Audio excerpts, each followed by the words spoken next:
Good evening, everybody. Welcome to the May 2023 session of the Richmond Art Gallery's Artist Salon series.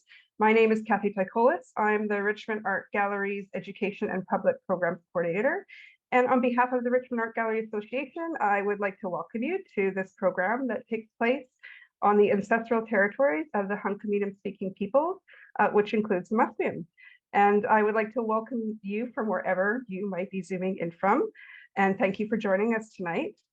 In a few moments, I will welcome our guest artist presenter, Jaspal Birdi, who will be sharing tips on applying for artist grants and sponsorships. But before we begin, I just wanted to go over a few of the housekeeping notes as people are still continuing to log in tonight. So for those of you who might be new to the Artist Salon, this is a program, it's a monthly free series of talks by art professionals. It's held on the last Wednesday of each month from February to November. And the goal of the program is to offer visual artists a mix of professional development, tips and advice to help strengthen and build up our artist community with interactive and in-person events, and to host topics of inspiration for artists so that you can just keep on making and growing in your art practice. The salon also exists as a Facebook group. It provides resources for artists mainly in the Lower Mainland, with regular posts about artist calls, professional development, local arts events, and is also a space for you to join and meet other artists in the local community. So you can find out more about the Facebook group, as well as view some of the recorded sessions of the Artist Salon series by visiting the Artist Salon page on the Richmond Art Gallery's website at richmondartgallery.org. I'd like to introduce our guest artists. Staying up late tonight for us from Toronto, Jaspal Birdi. Thank you so much for joining us tonight. Jaspal was actually recommended to me by our curatorial assistant, Maria Palad, who just worked with Jaspal on the Capture Festival installation along the Canada line. You might have seen her works at the Lansdowne Station. And when I was talking to Maria, she said, you know, Jaspal seems to get a lot of grants. And she seems to really know what she's doing. It might be because after she got her BFA, she studied arts management to learn how to find money. And I thought, that's the person I want on the Artist Salon. I thought that was just sounded so smart, sounded great. And I know that you could give us a lot of practical advice. Even though you're based in Ontario, I think a lot of the advice will be practical for, well, pretty much anyone in Canada. Or anywhere else that you might be zooming in from. So I would just like to do a very brief intro of Jaspal, and then I will let her take it away and come back later for the Q&A portion. So Jaspal Birdi is a Toronto-based Canadian artist who combines photography and painting by experimenting with contemporary technologies. Birdi's interests explore how concepts of reality and virtuality influence accepted norms of freedom and security. Through programming, print, and paint, her practice filters and reconstructs a blurred cycle of virtual and physical actions. Birdi completed her BFA in drawing and painting from Ontario College of Art and Design University in 2010, a museum internship at the Peggy Guggenheim Collection in Venice, Italy in 2011, a master's in arts management from Istituto Europeo, oh, my Italian is terrible, I'm sorry. Istituto Europeo di Design in Italy in 2013, and a specialization in curating contemporary art from the Venice School of Curatorial Studies in 2016. She's a recipient of various honors and exhibitions, both nationally and internationally. I will let you go online to view her more extensive bio. But I think with her experiences both in Canada and abroad, I think she's going to bring a lot to the discussion tonight. So again, before I go away, just remember to throw up your questions in the Q&A box, and we will answer them after her presentation. So I will just let you take it away, Jaspal, and welcome. Thank you, Kathy. Hello to everyone. Thank you to Richmond Art Gallery for inviting me. I'm going to go ahead and start sharing my screen. I have a lot to cover today. So as Kathy mentioned, I'll be speaking about artist grants today, but this knowledge is applicable to any kind of creative sector. I'll be sharing my personal experiences of applying for grants through my artistic practice, And hopefully this will inspire you or provide you some tools. And if you have any questions at the end of this, feel free to drop them in the chat. In this photograph here, where I am posing next to my studio desk where I'm presenting from today, you'll see a few tech items which are supported from grants. I use a lot of laser printers, and that requires me to refill those toners, which cost a lot of money.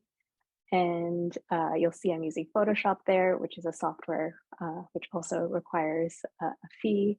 And so those are just some examples of items that I've received funding for. So I'm going to start off today with my artist statement, and that is sort of so you can understand where my work is coming from. So as a kid, I used to believe people were living inside my television set. How else could Mr. Dressup appear through the tube? If I was allowed to break the glass barrier between Sesame Street and my living room, I could have enjoyed mouthfuls of cookies. Despite my fantasy of jumping through a looking glass, I soon learned that this was not the reality.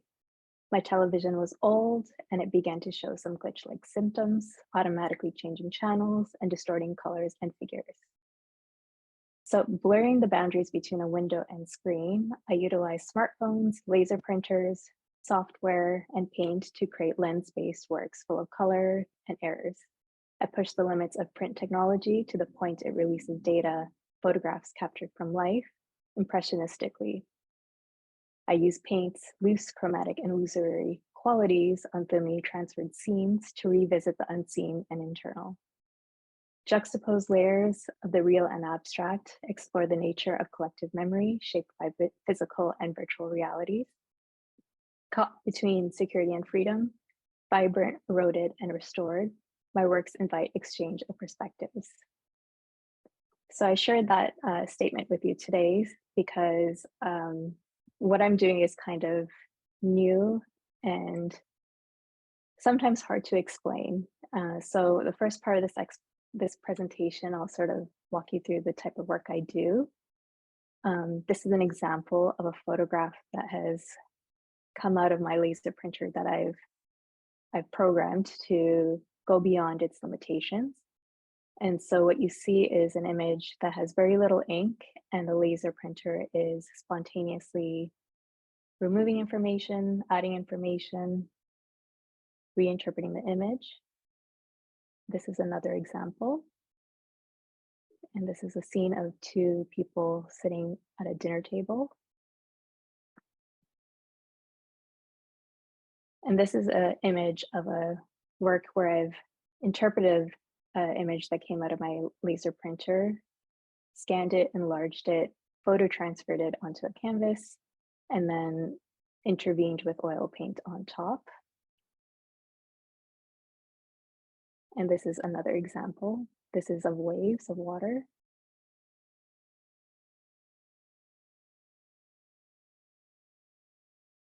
So just from seeing those images, you might not know exactly what I'm working on, but as I go along in this presentation, you'll learn a little bit more. But to start, what are grants? In case you don't know, grants financially help individual artists, groups, and arts organizations engage in projects and activities. And that's sort of a quote I pulled from Canada Council for the Arts. So artists can find support for research and creation, professional development, internships, mentorships, and skills, for travel to represent your work in different locations outside of your original province or city, residencies, exhibition assistance, plus more. So if you wanted to do an arts-related workshop, you can receive funding from a granting institution like Canada Council for the Arts, Ontario Arts Council here in Ontario, and the British Columbia Arts Council in BC, but also local city granting initiatives. So there are 3 types of support. I'll just quickly go over them, but today I'm focusing on public grants. The other 2 are private sponsors and in-kind support. And what that means is a private sponsor would be like a corporation that lends you, not necessarily lends you, but provides your project some money. to grow your project with exchange of promoting their corporation. In kind would be someone like donating food for your opening and having their business recognized for that kind of donation. But today I'll be focusing on public grants. And just so you can get a visualization of what that income flow might look like with a grant, I've kind of created this diagram to kind of help with that out. So if you had this imaginary cash cloud of money falling on you, you might not consider the two side incomes. So one from a grant, one from a 9-to-5 job. You might just go ahead, live your life as an artist, make creative things, share it with the public, potentially sell, and you can sustain your lifestyle, your health, your family, and activities, etc. But most of us don't have this cash cloud above us providing us money. So we either have a typical 9-to-5 job, and that can include like freelance work, working in retail, working at a library. These are all things I've done. And you can end up using that income, one, to sustain your lifestyle, so your health, your family, your activities, etc.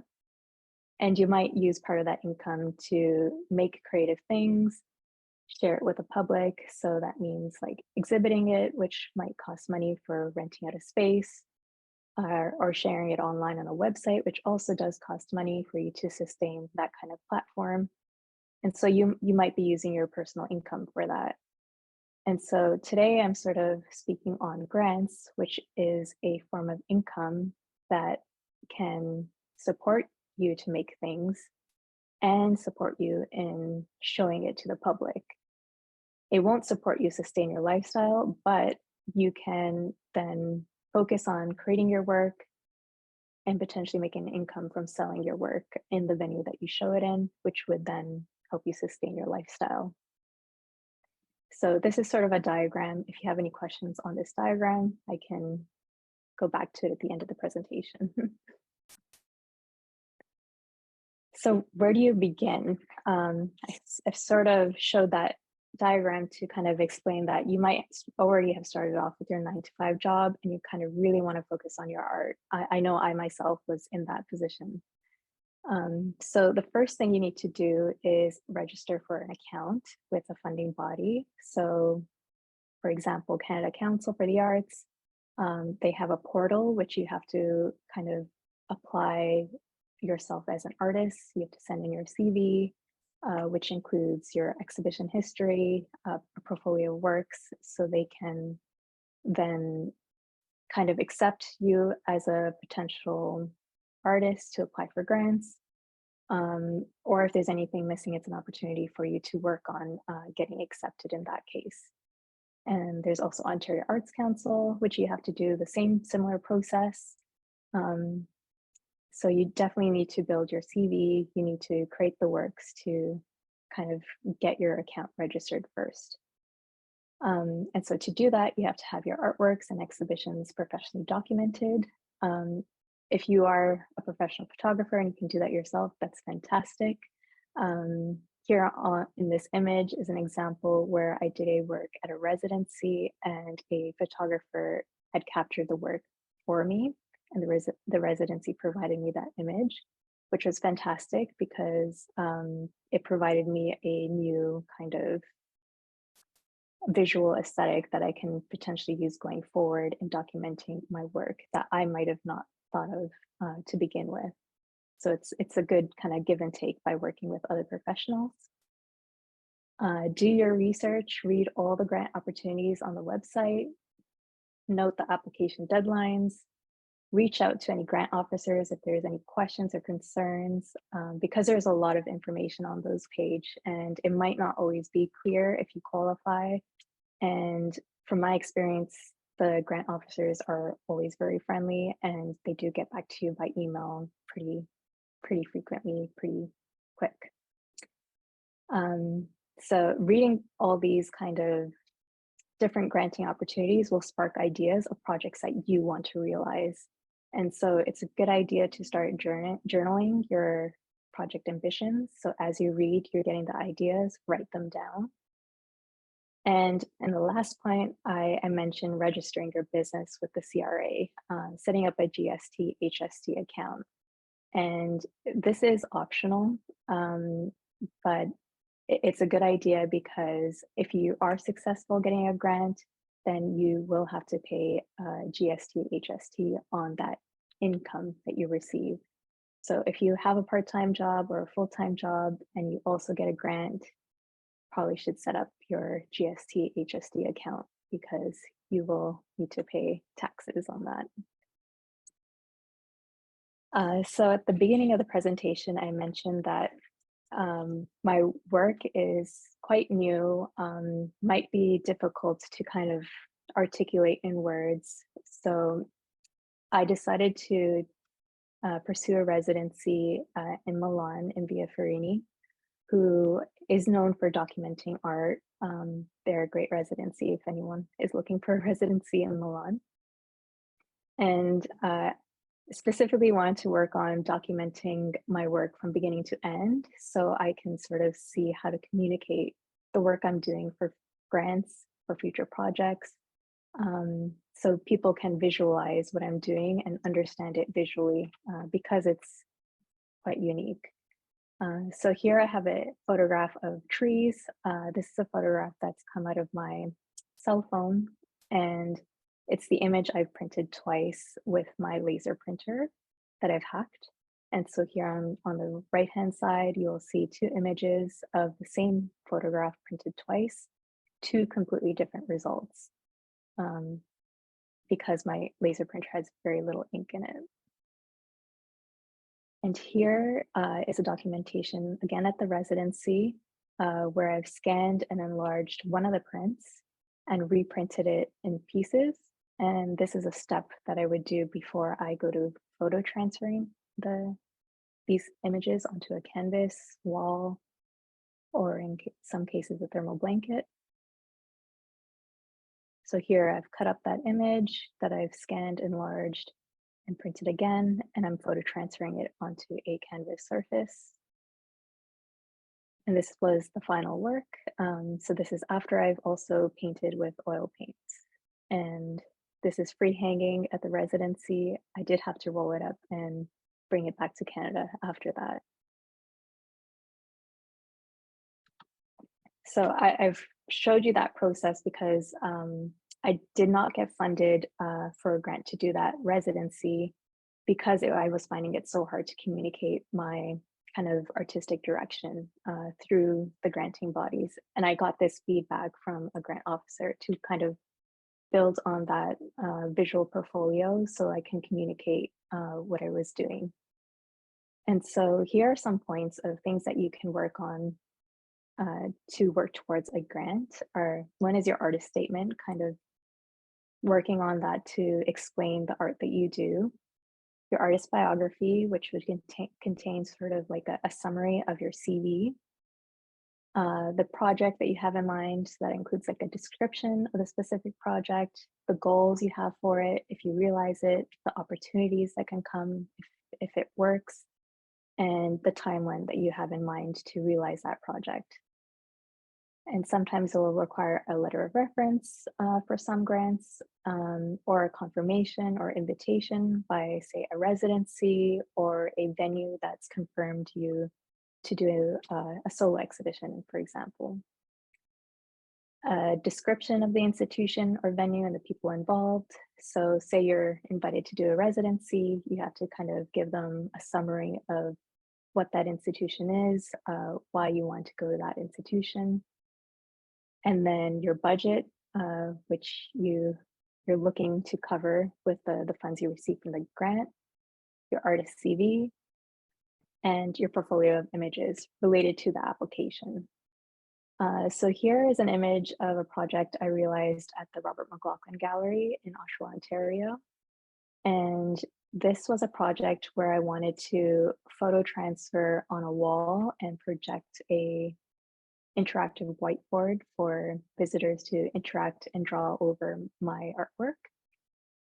And so here you can see I was funded by from Robert McLaughlin Gallery, who supported me in this project with the artist residency that was supported by the RBC Foundation.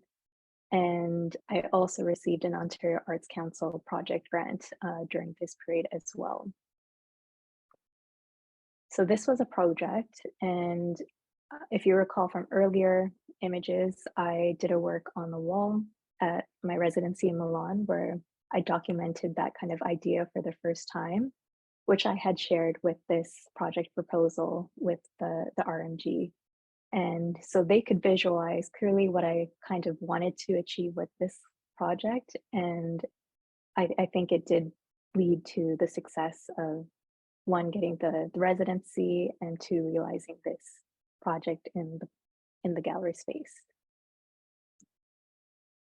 And so here you can see a visitor interacting with the interactive Google Jamboard that is projected on the work. And so this is just an example of how I had documented a work that I wanted to realize, wasn't funded, but then used that image to get a project that was funded and realized in a gallery space. In this exhibition was also this work on a thermal blanket, 11 hours and 2 minutes, which after this exhibition was included in a group exhibition in Milan, Italy. And so to take this work to Milan and to be there and to present it, I actually had to apply for a grant. And so I did that with Canada Council for the Arts. And that was a successful application because I had documentation of the work in a gallery space. I was able to provide information on the gallery in Milan and explain what future opportunities that travel to Italy and showing my work there could potentially give me. So I've sort of touched on all these kind of visual aspects that are important to your application, but here are some writing tips as well. I wouldn't say I'm a great writer. I'm very kind of straight to the point, but I use tools like Grammarly to help me out in this scenario. So to begin writing your application well in advance is a good starting point because you might write it really quickly the first time, go over it and feel like, oh, I'm not being very clear with this project, and keep editing it until you feel very comfortable with it. When you're answering those questions, imagine you're explaining your practice to someone who is unaware of the art world. So using very simple language, being very descriptive of what you want to achieve. Also because the assessors might not be in your field. So for example, I'm mixing painting with photography, but I might have a dance choreographer as an assessor of my application. And they need to understand exactly what I want to achieve with my project without understanding anything about what I do. And so keep it simple.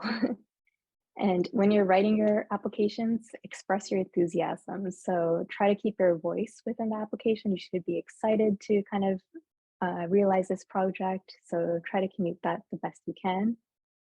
And if you do qualify as a priority group, I know that's sort of like an uncomfortable situation sometimes. I know for me at the beginning, I did not feel comfortable with sharing this, but really do share the details where it's asked. Because a computer system can't really help you in this scenario. And yeah, I can speak more on priority groups, and how I got myself to be more comfortable with that. But yeah, I'll continue. Review your answers as a whole. Does it read like a story? So the questions are very like basic in these grant portals, but if you read all your answers all together, you'll realize like, oh, I'm kind of reading a story. So if it's communicating like that, that's a good thing because it means you're being very clear and concise. And as I mentioned, use an app like Grammarly. This is great because it sort of breaks down any kind of errors that you might have mistaked in the first time and kind of tells you your character counts, which the grant questions do have character limits. And it's easy to read, where you can improve a word or a sentence. So that's really great. And after that, you can also ask a friend for feedback and edits. It's always great to have human help.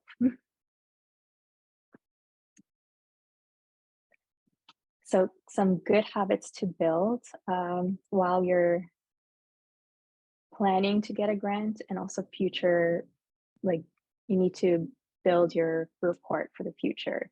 So what I mean by this is, even if you're not getting a grant right now, these are good things to start including in your day-to-day, because it just makes your life easier when it comes time for like tax season, but also when you do apply for a grant, you'll kind of be in the habit of knowing what your budgets look like and how to build your CV. It's kind of all done and there for you already. So keep track of your expenses, save your receipts, and I mentioned an app like QuickBooks, or you can use simple spreadsheets to keep track of your expenses in Excel or on Google. Save your grant application responses into a folder. So even if you're not successful in one grant application, save your responses, and so you can reference those responses, see where you can improve. Maybe your responses were great the first time and it was just a very competitive round of people applying that time, so you can reapply with the same answers again. But it's always a good idea to kind of collect those so you have those for reference. And also collect and save any press clippings that highlight your work and project into a folder. And I say this because, one, you want to include these kind of mentions in your CV, but also say you're successful in getting a grant, you want to kind of also show where your work was published because you got that granting opportunity and you realized your project. So here I have an image of an article that was written on my group exhibition in Milan, which I saved, and then I also shared with my final report with the Canada Council saying, because I was there, I got interviewed, and this was published about my work. So more people are seeing my work. I'm building my audience in Italy. And update your CV every time you do a project. So you can always update your CV then on a granting portal. Here I have also a little spreadsheet kind of image of how I kind of document some expenses. But again, expenses don't just include art supplies like that you physically use. They can be software, they can be like your computer mouse, things like that. Things that you would use in an office too. Those are things that you need to cover your kind of day-to-day as an artist. So continuing with these good habits to build, journaling is an important one. So this is an app called Notion, which is available online, but you can also journal in a book physically if you like. The reason why I like Notion is because you can kind of create tags that make things easier to reference in the end. And so personally, I use this app to like journal distinct encounters and activities and opportunities that resulted from a project. So for example, I had that opportunity to go to Milan and share my work with a new audience there. And so I journaled, I met certain curators, I got interviewed, I gave tours to members of the Canadian Embassy. And so I'm sort of quickly creating these notes for myself that I can then use in my final report at the end of that kind of grant application. I also take notes on challenges, shortcomings, and areas of improvement. So for example, if I applied for a grant, which I thought would cost $1,000, but actually it ended up costing $1,200. So that's sort of a shortcoming that I would note to myself, and that I will kind of keep in mind when I'm applying for a similar grant in the future. So it's always a good idea kind of to look back and see where you can improve moving forward. I also take notes of what worked well, what went to plan, and what exceeded my expectations. Again, these are good points to keep in mind when you're kind of repeat a project in the future. So you kind of want to keep those good skills, bring them again forward, and also bring in your areas of improvement into the next project. And then ideas you would like to realize in the next or future.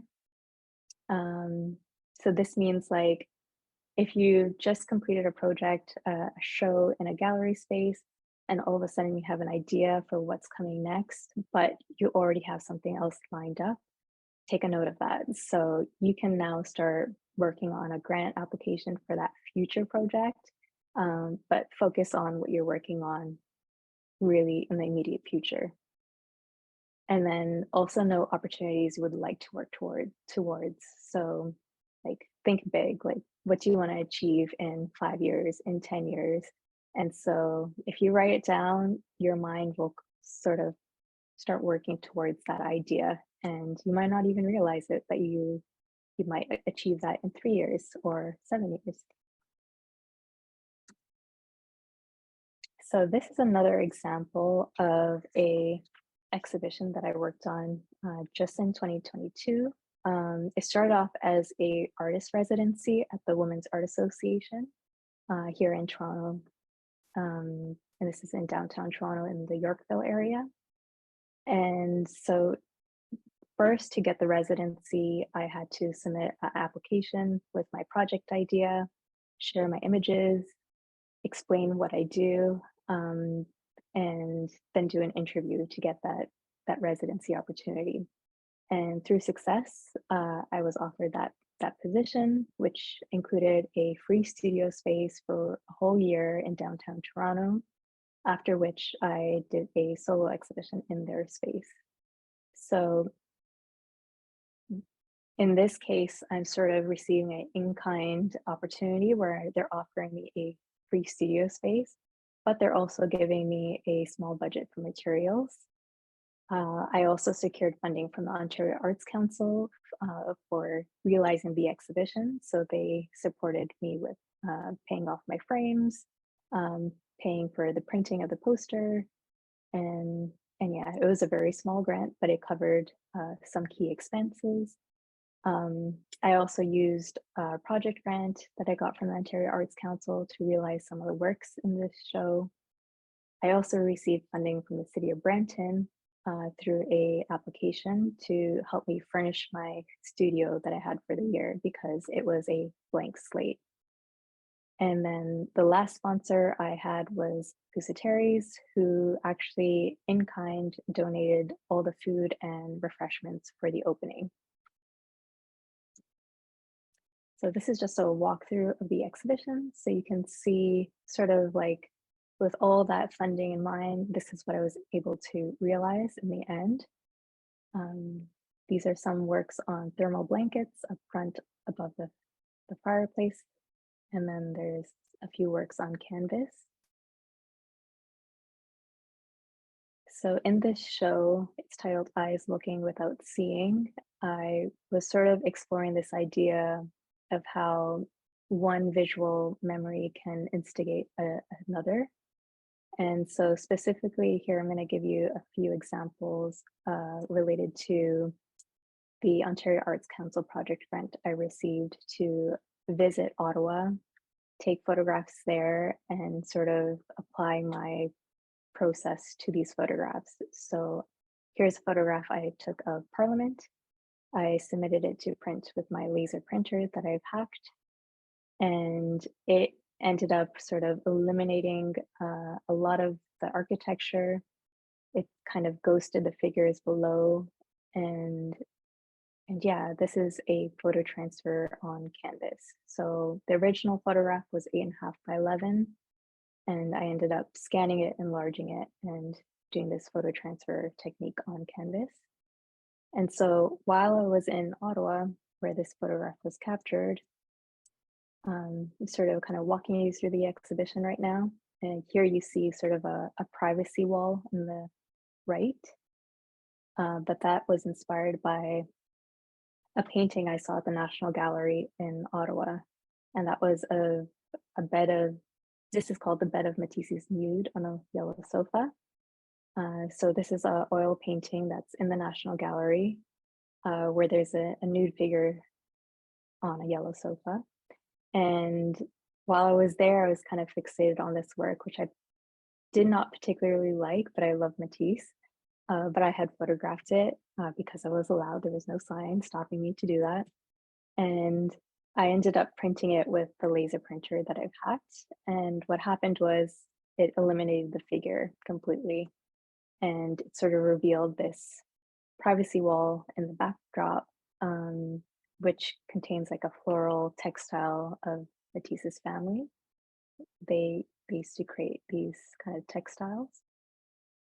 And that kind of highlight of the background reminded me of a photograph I captured of roses in London, UK, and had printed just the year before. And it so happens that there is a figure in the top right corner, kind of like leaving the scene, which I didn't realize was in my photograph. So these two moments of chance are kind of playing together for me. And so I decided to recreate that kind of room divider, this privacy wall, with this photograph that I captured in London that kind of recalls that painting I saw in Ottawa. So it's kind of a play of how one project led to another project at a different time. And so here you can see the thermal blanket on both sides. So I know I covered a lot of material today, and it might seem like grants are so much work, which is what I thought. And I know a lot of artist friends do think that too. So why apply for grant support? Well, one, it provides you recognition to you as a creative professional and your work. So once you kind of have that support from a grant, it becomes something people can recognize too. They might not recognize you as an artist, like your name will be new, you're emerging, but they definitely do recognize a granting institution. So if your name is next to, say, Ontario Arts Council, it means that you're being recognized by your peers for doing the work that you do. Financially, it can cover some expenses related to your development opportunity or project, which is always the great plus, because then whatever you make through sales for your art, you can put towards really supporting you staying healthy and living and eating. It can promote your network, and well, it can promote your work to a network, share your practice to new audience and future opportunities. So for example, I have an image of me giving a tour in Milan, Italy, and this was with the Canadian Embassy. They came to visit the show after I mentioned that I received a Canada Council Arts grant to come to Milan and share my work with the public. And so that's an example of the grant providing me an opportunity to speak with people I've never had contact with, but that can give me future opportunities, whether it be in Italy or Canada. You never know, but you're meeting people means opportunities. And successful projects that you sort of applied for a grant for can also lead to annual award opportunities. So that means that, for example, with Ontario Arts Council, there's opportunities that your work will be recognized by some awards that are given at the end of the year, which you can't apply for, but they kind of review the work that you've done with a grant from Ontario Arts Council. So that's always a great plus too. So if you get an award, that can go towards supporting you to continue living like a healthy lifestyle. So just before I finish this presentation, I kind of just want to review the management tools I've mentioned and plus give you one last one. So Carfax fee schedule, you can look at this up online. When you're kind of creating your grant budget, you might want to budget for paying other artists or someone to kind of write your work with you. So you kind of want to pay these industry standards to other artists that you want to work with. And so here on the Carfax fee schedule, you can look up artist fees. All the industry standards are there, so you can kind of use these numbers in your budget. QuickBooks or spreadsheet Excel to keep track of your expenses related to your projects. And this is, again, even if you don't get a grant right now, you kind of want to start keeping track of what you're spending. So when you do go to apply for a grant and filling out that budget, you have something to reference. Grammarly, a great app to edit your written responses to grant questions. Notion, a great app to journal your ideas, your progress, any positives and negatives you kind of want to improve on. And the last app is Asana. And I personally think this is a great app to kind of notify you of deadlines that are coming up. So I set myself these reminders. Here is an example of like what my grants area kind of looks like. I would put in the to-do a grant that I would like to apply for, give myself a deadline, and it will remind me according to what I designate it to remind me with, like 1 month in advance or a week in advance. It can do that for me. And if I complete a task, I can move it into something like results are pending. I'm still waiting for feedback if I'm gonna get that grant or not. And then if it's successful or unsuccessful, I can then move it down, say it's approved. And after it's approved, that means I'm going to eventually have to write a final report. And so I will give myself a new deadline for that. And then once the report is done, I will kind of check that off. It's all complete. And yeah, this is kind of how I build my schedule myself. And I actually like to use this app as well for, like, if I see an open call for an exhibition or an open call for a residency, while I'm on the train, I'm just reading, I'll just pop in these open calls into my Asana, give myself these deadlines to like go back and read it in detail and apply for it, and etc. So it's a great way to kind of like journal things you want to apply for and have it remind you to do these applications. And this is the end of my presentation. This is the work I currently have up at Lansdowne Station with Richmond Art Gallery. So hopefully you can go see that in person if you're in BC. And I'm just gonna stop sharing right now. I know I've been speaking a lot and pretty fast, but we can go to questions. Thank you. That was awesome. And it was, like, as Tim says in the chat, it was really clear and concise. So that's great. But we do have some questions. And if anyone else has more questions, please throw them up in the Q&A box. Also, if you see a question that is something you also wanted to ask, if you just hit the little thumbs up there, we'll know that more than one person is interested in that question. So I will get into them now, and we'll try to get to as many as we can before the time runs out. So first from Nathan, can you tell me how much does post-secondary education weigh on an application, and how much history portfolio are folks looking for? Can you repeat the question? Sorry. Yeah. If you can tell me how much does post-secondary education weigh on an application, and how much history or portfolio are people looking for? So I think it's mostly your portfolio that weighs the most. So if you studied, say, engineering as your BA, and you're really passionate about making art, then start building your portfolio. It's really your portfolio that counts. And that means, like, I did an artist residency. I photographed my works at this artist residency. And by doing that residency, that's an experience I can put in my artist CV. So that's sort of also building that CV that you need to apply for that grant portal, to be accepted in that portal.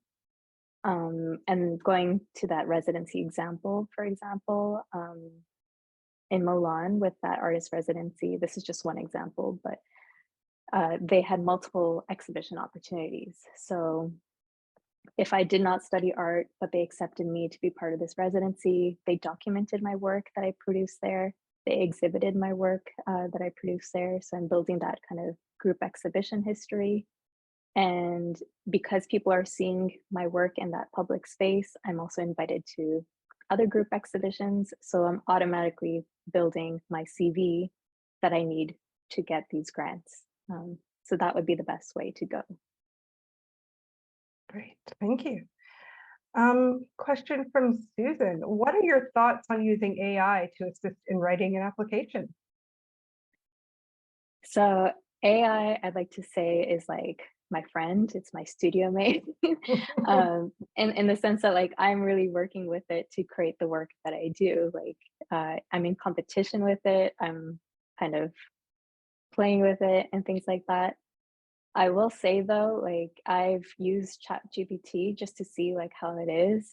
It's not a great writer. It makes a lot of mistakes, but it's a good person to bounce to bounce ideas off of. So if you kind of just want to get the ball rolling and quickly type in a few ideas that you have and say like reword this for me and think about it that way, it's great for that. But I would not use it to write your grant application for you.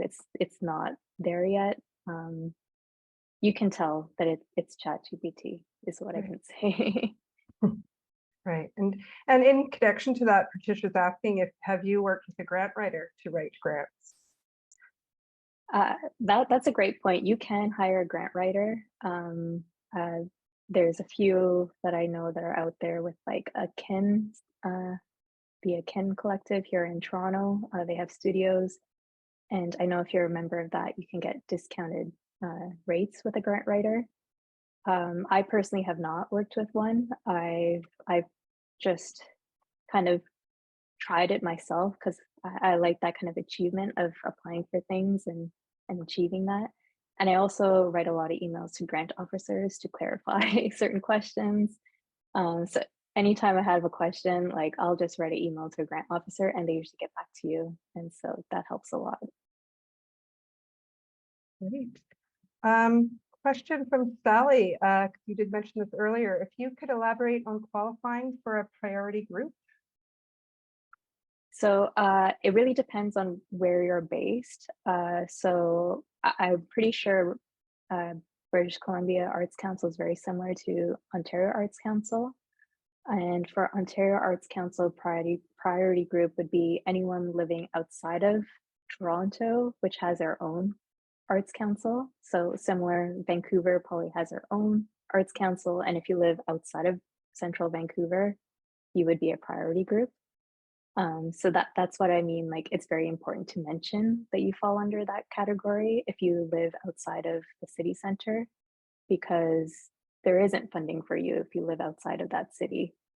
And other aspects of that priority group could be if you're Indigenous, if you're a person of color, and if you have a disability. And I think that might be it. But the major one being that you live outside of a city center. I know, like kind of speaking on if you're a person of color can sometimes like, why do I have to kind of say that? I just want to be equal with everyone else. But yeah, hopefully we get at that stage. But it's just we're kind of like we're working with the system, kind of leveling up that system so we get those opportunities. And so, yeah. Another good question from Patricia of where do you usually find info about these residencies and grants? So for grants, I go directly onto the granting websites. So if you go look at British Columbia Arts Council website, I've seen that there's a grant for emerging artists right now. Deadline's coming up. So if you graduated even like 6 months from an arts program, you can potentially qualify for this grant. So yeah, it's just about going on the website, reading what's available for you. I personally kind of read the entire Ontario Arts Council website. just so I have an overview of like, what can I do if I wanted to, say, work with an institution? Like, how do we work for those funds and things like that? So it's really kind of going on that website, spending a day just reading everything and taking notes. But for residencies, I normally search, like, depending on if I have a project that I really want to realize in, say, Alberta, I would probably be looking at the Banff residency and looking on their website, seeing what their deadlines are like. So it's really based on where you want to take your next project and why you want to do that residency. But a good website is Akimbo as well. They Mhm. post like museum residencies. So that's how I found the Robert McLaughlin artist residency, was through Akimbo. And yeah, they post a lot. So it's a good place to look and then put it in your Asana. Yeah, and I'm just going to add for locally, another really good website is the Alliance for Arts and Culture. They post all grants within BC. And there's also a local blogger who basically, she just posts all the deadlines that are coming up every month. And it's called Little Dog Creative Consulting. And she will post all the upcoming BC Arts Council, Canada Council, any other grant and city grants that are coming up. So those are a couple of resources that are local as well, but the Akimbo definitely is a great one. And of course, just going directly to the source of Canada Council, BC Arts Council, for sure.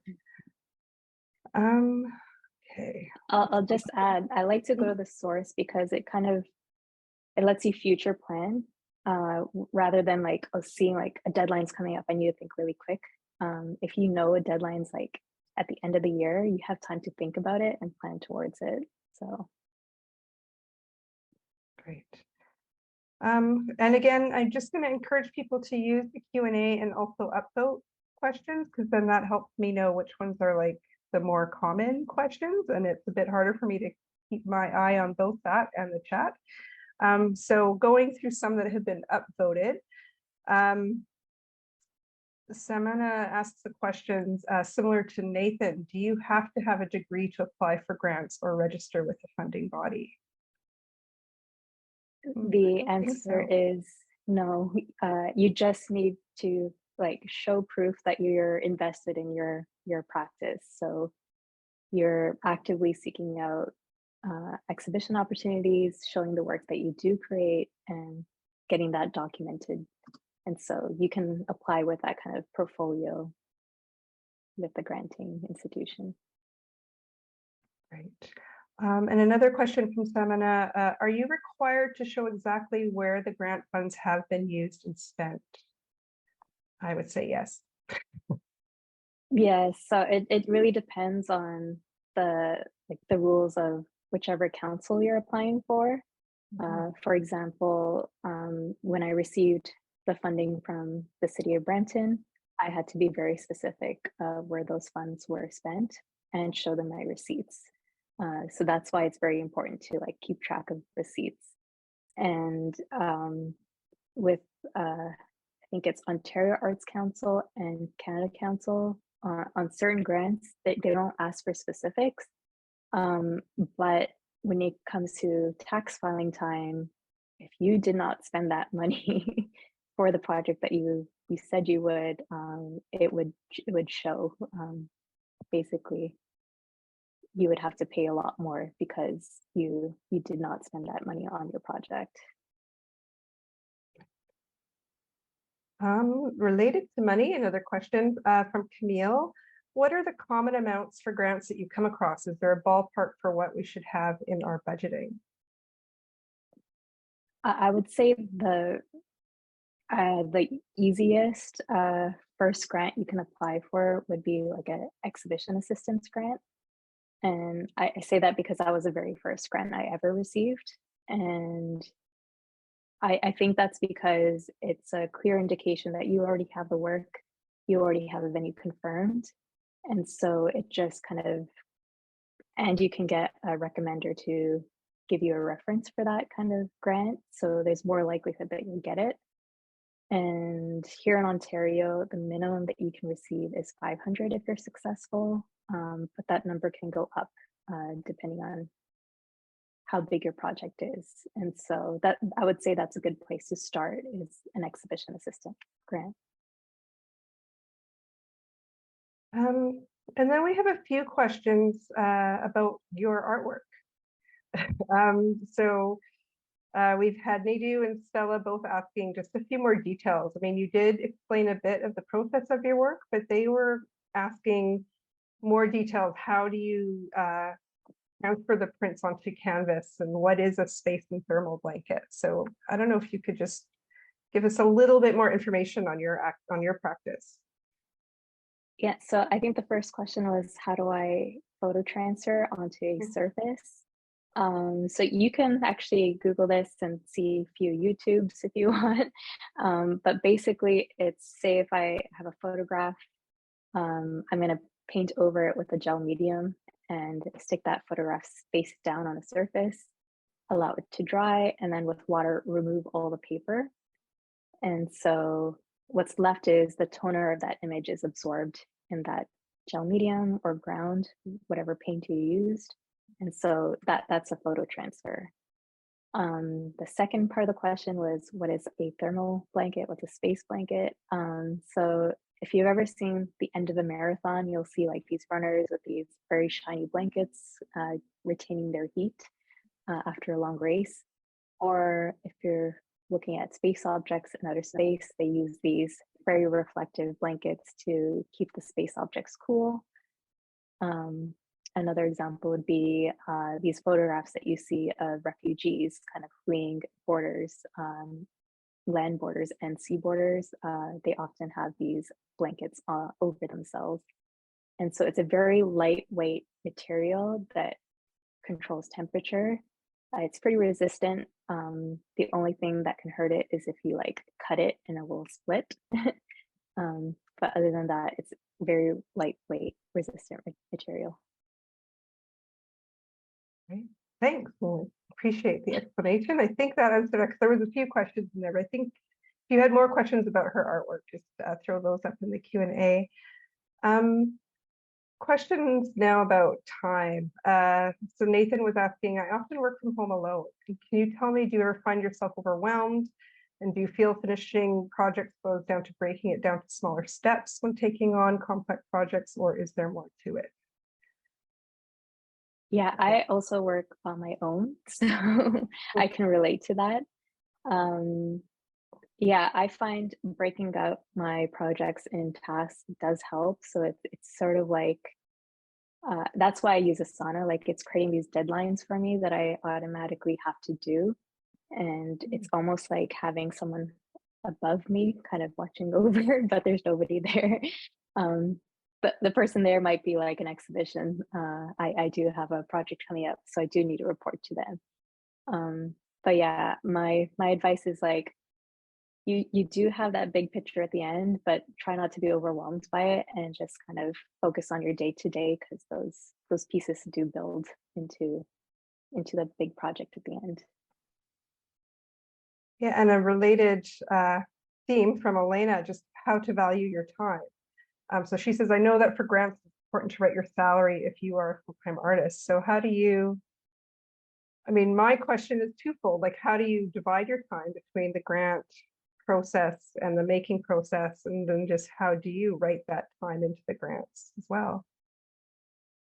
So I sort of schedule in my grant deadlines according to, like, if I know there's a project I need to work on, so it just becomes part of my work schedule that I need to work on that grant to do this project in the future.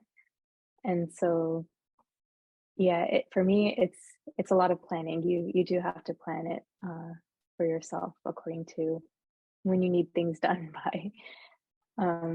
Salary wise, like, how do you, maybe she's speaking about like your artist fee within a grant application.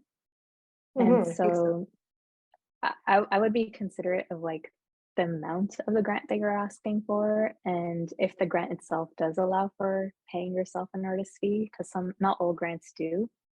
And it's really dependent on like how much time you're working on that project that you're applying for. So for example, with the Ontario Arts Council project grant that I received, it was a $5,000 grant, and from that I had a artist fee of $1,000. So most of it went to materials, and that artist fee was for the time I spent working on that project. Great. Well, thanks. That's a nice, clear explanation of how to divvy that up. And a similar question from two people. So I think it's mainly they're looking for if you know of any grant opportunities for emerging artists. Yeah, so the first one I mentioned was the one that's currently up for the British Columbia Arts Council, which So is the early career development one, was that it? Yeah. Okay. So yeah, even if you're just starting out to like, you already have some works that you want to do, but you really want to build your portfolio because you didn't study art, maybe finding an internship opportunity to help you kind of build that, this would be the perfect grant to start building your CV. And yeah, so I would lean towards those kinds of grants. There's professional development grants with Canada Council, and those again, if you have a mentorship kind of lined up or internship lined up to improve your skills as an artist, these are great grants to apply for.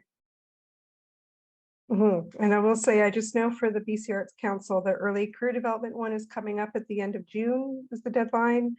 At the end of August is the professional development deadline. For BC Arts Council, there's also one for Canada Council, which I think is anytime. Which also is another question people are asking of just how do you have any suggestions for finding and working with a mentor or an internship? I don't know if you did you do that in your career, have an internship anywhere? I did an internship at the Peggy Guggenheim collection in Venice. I did not seek for funding to do that at that time because it's a paid internship. So I sort of covered all my costs there.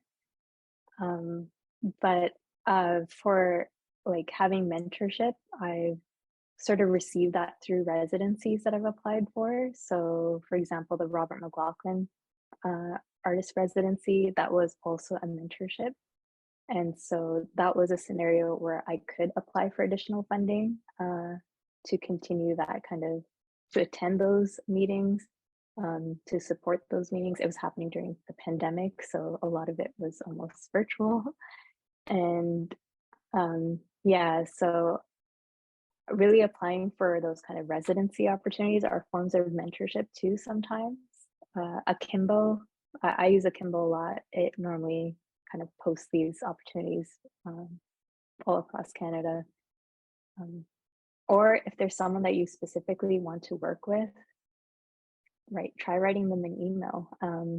Most people will reach out back to you and let you know if one, they're able to mentor you, what their fee would be, and then you have an email to kind of take that proof that you require this fee to pay to this artist that you want to work with, and you show that in your grant application. So if you get those funds to pay that fee, that's great. You got your mentor. Great. Yeah, great tip. I know we're kind of out of time, but I just have a few questions I want to get to right at the end, because some I think we can answer quickly. Two people are both asking about qualifying as an emerging artist. Do you qualify if, say, you haven't made work for a really long time and are restarting, or you went to school a long time ago and are restarting? I think yes. I think that qualifies as an emerging artist. Would you agree with me? Yes, I would agree. For example, I've been making art since 2010, but my first project grant with Ontario Arts Council was as emerging because one, I didn't have a project grant under them to begin with, and two, I felt like my work was very different from before. So I just wanted to kind of secure the fund, whatever funds I could get in a safe way. And so I would say if you haven't received a grant before from a council, it's best to go emerging so they get to know your work and trust you to use those funds. And you can always call them too. I mean, the grant officers are usually, well, that's their job, is there to help you. So definitely reach out to them, email them, call them, and if you have any questions about those more specific things. And another good one I thought was, how many grants do you apply for each month or each year? So I know this is a common thing I hear people say they apply for one and they didn't get it and that's it. But I know most artists apply for many grants. How many do you generally apply for? Yeah, so the concept is fail fast. So there are limits of the number of applications you can do a year, which I think is like 3 for Canada Council. And it really depends also on the programs that you're applying for. Those count for the limits as well. And so, yeah, I usually apply for all 3 and see how that goes. If it applies to the project or a future project that I want. So fail fast. If you fail, that's okay. Try again. Learn from your mistakes. And then quite a few people are asking if your presentation PDF will be available after the talk, but I think we are recording this tonight, so I think it will be available as a video as opposed to an individual PDF that we'll email out. So if you did want to follow up again, you can just watch the video once this is up in a few weeks. And I think we're kind of over time, so I'm going to wrap it up, but sorry we didn't get to all of your questions. But we did have also a lot of people thanking you, Jaspal, for a really great presentation and a very clear presentation. I think a very useful presentation for artists. So thank you so much for staying up really late tonight and spending your time with us tonight to do this. That was great and really helpful. And thank you to everybody out there for joining us tonight. So thank you, everyone. I really hope people are successful with this. So yeah. Yes, it can be done. And like I said, to reach out to those grant officers, that's what they're there for. Yeah, definitely. And if you had more questions about grants or anything too, definitely reach out to me if you wanted to have another session on this with somebody else too. That's also an option. I'm still planning the salon for the rest of the year, so definitely reach out and let me know what you're interested in. Otherwise, thank you everyone out there for joining us and for supporting the salon program. Thank you again, Jaspal, and thank you, Melanie, for helping me in the background.